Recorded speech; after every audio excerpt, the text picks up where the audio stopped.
I've kayaked in the ocean, in mountain lakes, and last summer on the Illinois River right here in Oklahoma.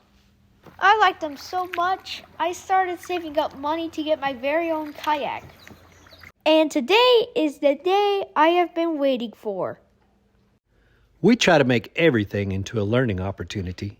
So we went to the OKC Oklahoma Kayak Store with lots of questions and looking for advice on a good entry-level kayak for Alex. We met with Mike and Joshua, and before we started asking questions, they had some questions of their very own for us. The most important of which was, what activities did we want to do? Fishing, exploring, nature watching, and more fishing. But they also asked about our transport plans, who we'd be paddling with, and the features we're looking for. It turns out there are lots of kinds of kayaks for different purposes. So that we could see some of the differences, Joshua showed us some whitewater kayaks and their design features. See how it curves? What that does is whenever you lean back, you're shortening your wheelbase essentially, which means you have a tighter turn than you would if your boat was, say, like one of those that are like 12 feet long, they don't have any rocker.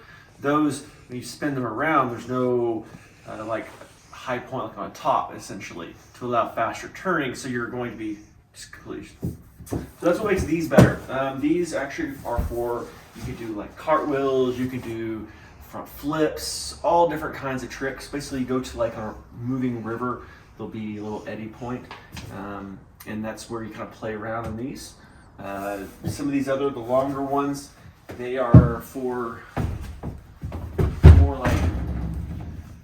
like a slalom course style situation.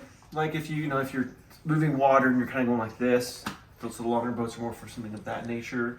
So you still have some maneuverability, but it has a lot more volume, so you stay higher up in the water as opposed to lower, versus like these, they have lower volume in the back of it. So with these, you can basically pop wheelies really easy. It's called squirting. And so you just kind of just little tricks for it. It has less volume, so it's not going to be high up in the water, but it allows you a little more easy tricks, that kind of thing. Yeah, what's up, man? Okay, so can you explain what this curve here is? So that just takes out some volume out of the nose. So if you think about it right here, you have a big open cavity, right? You could put like airbags and add more volume. More volume of air means your boat's can sit higher up in the water. So you can like take it like with the rapids and that kind of thing. And when you look at these, it's a lot more narrow, so you're not going to be able to have quite as much air to help keep you up, but it allows you to be able to do they're called squirts. They're kind of like little handstands. And all things. OKC Kayaks has all sorts of paddlecraft, including canoes, rafts, catacrafts, paddleboards, and of course, lots of kayaks. Even though we weren't looking at paddleboards, they pulled one of them out to help explain hull designs for kayaks. So remember I said on those boats back there, it allowed you to turn faster? Very similar to a rocker like this. So if you're paddling and you're closer up here, you're going to be pushing this down. You get closer to the back, it'll pop this up. And so then you can go from, instead of having your turning wheelbase be the whole thing, you're now shortening it by 2 or 3 feet, and you can get a much tighter turn. Armed with some of the basics on kayak design, we headed to the section with entry-level fishing kayaks. To start with, Joshua talked to us about kayak length. Most boats are typically 10 to 12 feet. We're talking about normal boats. You don't really want to go less than that, because then as you paddle, it's going to want to spin on you. So really 10, 12 feet's nice. 12 foot's going to paddle a little easier, a little faster, a little straighter. So like every stroke, it's not going to move the nose. Plus, once you kind of get it up to speed, the length will help carry it further. So you can get a lot better distance. If you only really paddles by himself, then I would say a 10 foot would be fine. It's gonna be less to mess with outside of the water.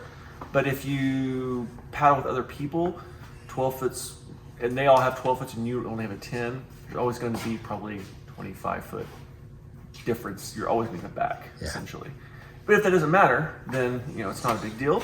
That's the big difference between a 10 and a 12 foot. So is the tracking, how long it floats after you paddle it, and how straight it stays. While the 12-foot tracking and gliding sounded appealing, we decided that portability was a priority for us. And since we wouldn't be keeping up with other boats, we opted to look at 10-foot models. A few more screening questions later, and we honed in on the Pescador 10.0 Pro, made by Perception Kayaks. Joshua pulled one down from the rack and set it up for me to sit in. You're paddling, right? You're pushing your energy, you're gathering your energy with your arms, but what's applying energy is through your feet. So that's actually how you're pushing your boat around, is with your feet. Your paddles are pushing your body pushes your feet push the kayak. Does that make sense? Kind of. Kind of? Okay, we get a paddle for you. No? Okay, so then look here. See? Square? They look like triangles. A nice right angle. Yeah, you're close. And then you want to have this part. So see this part? That's what you want to.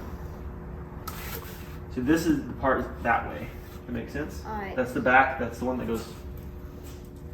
Yep, you want to cup the water and pull it towards you. It didn't take long, and Alex was feeling pretty comfortable. He even simulated some paddling and explored the features of this model. One of the first things we noticed were the holes in the deck. There are 7 of them on this model, and they are called scupper holes. We guessed that they allowed water to drain, but it turns out they are an important structural feature too. It would look like a plastic cave on the inside, right? These pillars are what's holding the roof up and adding support. So what it does is it helps give you stability to, like when you stand up on the boat, it won't sag. And it also just provides general support. It also allows, if water comes over, it'll immediately flush down. And you don't have to worry about water like coming up through it from the bottom. I mean, if it's a really choppy day, you might have a little bit, but water's not gonna just shoot through it like a water hose. They're designed to be there. You can put stoppers in them if you wanna make sure no water comes out, but really they should be open. Because you won't. Because you want the drainage. Otherwise, you're going to have to worry about like a sponge or a bilge pump or something like that. There are 2 holes behind the seat that do not go all the way through. These are fishing rod holders, but they can also be used for other things, like safety flags and lights. White light, What light? so the boat can see you. Yep. And then wait here. I want to put this on here for a second. You take it. Okay. So how do I put this? Is there a way to put this back down? Oh, you're trying to fold it just back. folds up. Oh, Pull. It's like a tent pole. I see. Kind of like one of the, like one of those chairs we have. We have like a chair that has like the fold thing on it. Yeah. Our camping chair, yeah, that we fold up. The stern of the kayak has a bungee lashing system to secure loads of various shapes and sizes. The bow of the kayak has a mesh storage cover to keep items secure, but also easily accessible. The console could be used for things like snacks or a fish finder battery. They even have a built-in way to route a transducer cable without any drilling.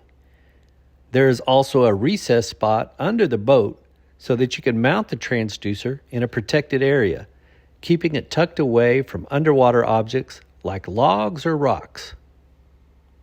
Easily adjustable footrest mean that when Dad wants to take a turn, the cockpit can be quickly changed to accommodate my longer legs. They are longer for now, Dad, but someday I'll be taller than you. Good point. This kayak can adapt to you as you grow. And the T-slot gear tracks on either side of the cockpit can let you customize your kayak with accessories from Yak Attack. There are a lot of Yak Attack options to make your time on the water more enjoyable. We decided we would need an extra rod holder for sure. One particular standout of the Pro model is the seat, which is far better than you'd typically find on an entry-level kayak.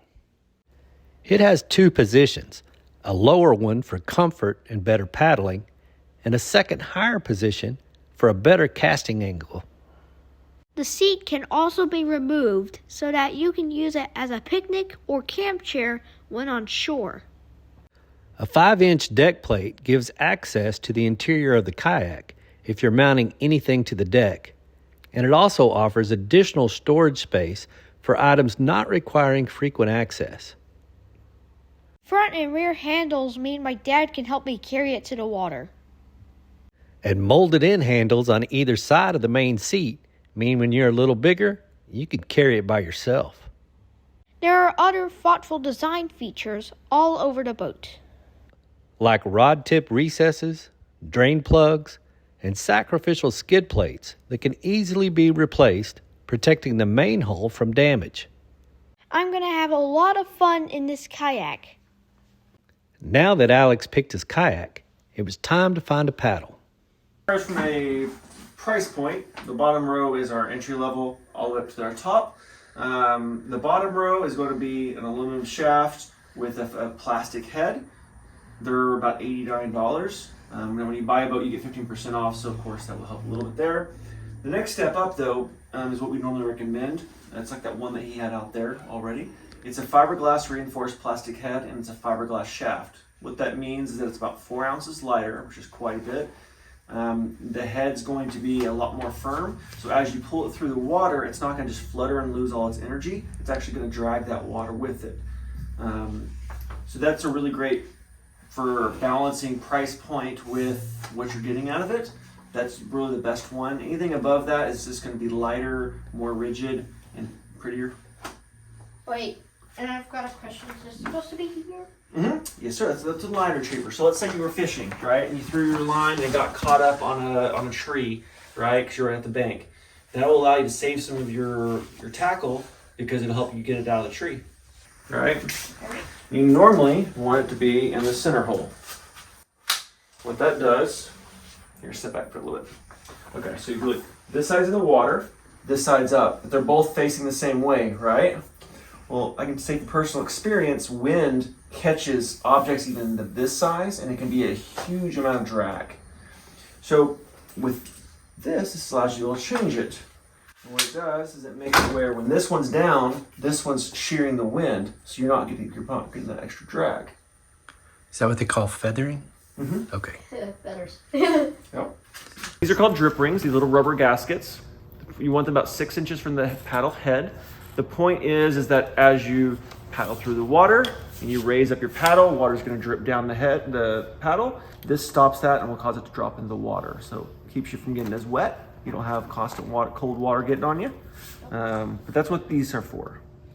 They keep an extensive inventory of other products designed to keep your time traveling to the water and paddling fun and safe. While we were exploring the store, we couldn't help but spend some time looking at a high-end fishing kayak. This Hobie model is pedal-driven and rudder-steered, but its 360 propulsion design makes it highly maneuverable. So this one is a 360 drive. What makes it special is it moves kind of like a helicopter in water. So what that means, pull the drive out. If you're going straight, look at the fins. That's to go straight. But let's say you wanted to turn kind of sideways. It's gonna move like that. So you can move it all the way around, and so you can actually spin around poles. So like if there was a tree in the water, and you wanted to fish that tree, you could just spin around the whole tree. Or like if you had a buddy that was, say, 50 yards to the side, you were gonna pass a snack to him. Instead of throwing the snack or having to straighten up, paddle over, then straighten back up, you can just slide all the way across. Really, really cool little feature. I'm gonna put this back. This sunshade is supposed to have very little wind shear, which is really quite impressive because, like I was explaining earlier, I've personally experienced quite a bit of thrust from just small surface areas receiving wind.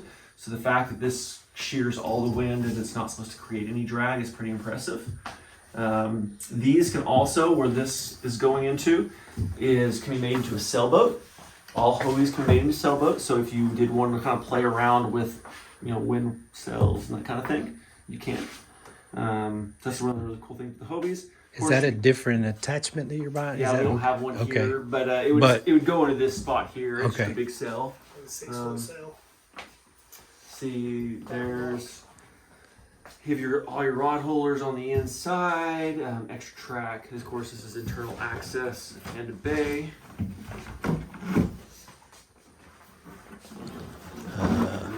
Inside of the boat. Oh, okay. And I So see if you there's run one. wires or whatever it may be. I thought the look, wait a minute. Let's go back up for a second. I thought these were balloons. That's part of the rod holders, isn't it? Yep, those are the rod tubes. Protect your rods. And you have a bunch of them in there. I was actually wondering why did it have like this second that's really cool. The big shield. Thanks for teaching me. Yeah, absolutely. These are just more of the tracks. This is called H-rails. They're similar to tracks, but they use Hobie's proprietary system, and it just locks around it. But you can slide to whatever position you want. The seat's pretty special. You have a ski binding back here, which allows lumbar support, so it pushes your lumbar out. These raise and lower the bottom of the seat, so you can just completely go up and go down. About $1,000 seat. Very, very nice throne for an incredible boat, for sure. I've heard a lot of people who spend a lot of time fishing a kayak talk a lot about the seat. So I can see where that's important. I wonder if they even kayak with this thing in the seat. So you know Absolutely. Theoretically. No, it absolutely could be used. I mean, so Hobie, the brand, they cut their teeth on sailboats and surfboards. So like that's what they know. And then, I mean, they did incredible with fishing kayaks as well. But they started off with sailboats and surfboards. So people who have the pedal kayaks, do they normally carry a paddle too? You need to in case something goes wrong. I mean, you don't want your stuff to break, but every once in a while something happens and it might break. So it's good to have a paddle so you're not stuck out in the middle of a lake or out in the ocean or whatnot without a way of moving forward. But it's usually, they aren't the higher end paddles. It's usually Backup. So, but the ones that aren't 360 drives, you'd have to have a paddle for maneuverability. Or no. They've got rudders on the back. Yeah, you have rudders in the back, so you still have your control. That drops down, and then your handle here will actually turn it. Okay. This is what steers your boat. No. How can we help you? Open this up. Another place to store stuff. Turn it. Turn it. Yep. More storage. Oh, look at Look, that. it pops up. How cool is that? Wow. Everything's right there. That's what Hobie, they pride themselves on, is you can access everything from the seat. So you're not like stretching or... Cool. We covered some kayak basics and took a closer look at a couple of kayak models. But we are a long ways from being knowledgeable enough to tell you which kayak that you should buy. Really, our only piece of buying advice is to find a local kayak shop in your area and have your own learning adventure there. You'll be visiting with actual paddlers who can share their experiences with the products, but also their knowledge of the area. And if you have any problems or questions, you will have made your purchase from people who can help. Chances are the staff will be like Joshua and Mike and passionate about helping others love paddling as much as they do. They will share places to go, tips, and other ideas to help you get the most from your kayak. For instance, we went in thinking we'd just be kayaking in warm weather. Joshua opened our minds to the possibilities of kayaking throughout the year. And from a seeing nature point of view, especially in Oklahoma, every season there is a very, very strong difference between the previous season. And so if you're open to seeing that, you'll see more birds in the winter than you will more in the summer. Potentially you'll see more reptiles in the summer. But if you'll notice the season changes, the way the animals act is different. The ones you see more frequently are different. So it just really is all year a wonderful way of learning. And that's just one of many reasons we are happy to add a kayak to the Okie School of Adventure. Thanks for getting us set up, Oklahoma Kayak. See you on our next adventure.